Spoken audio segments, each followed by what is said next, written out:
I'm going to be showing you how to delete Google Lens photos. So to delete Google Lens photos, the first thing you need to do is go to your Google account. So in order to go there, you need to open your Google. Just type in Google, and as you can see, it's right there. Just go ahead and open it, and after you're here, you need to look at the top right where you can see your profile. Just go ahead and tap here, and now you need to find manage your Google account right over here. Just go ahead and tap on this option. Just find data and privacy, which is right next to personal information. After you tap here, you need to scroll down till you find history settings. And here you have web and app activity, timeline, and YouTube history.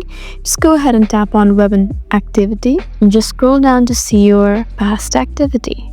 After you're there, you need to find the activity that has Google Lens. So as you can see, Google Lens is right over here. Just go ahead and tap there. Now you can find all of your Google Lens history right here. If you want to delete the history, you just need to tap on this X icon right here, and there you go. It says deleting now, and you have successfully deleted it. So that's how you delete Google Lens photos. I hope this video was helpful for you. Please leave us a like and drop us a comment down below, and we'll see you again in our next video. Thank you for watching.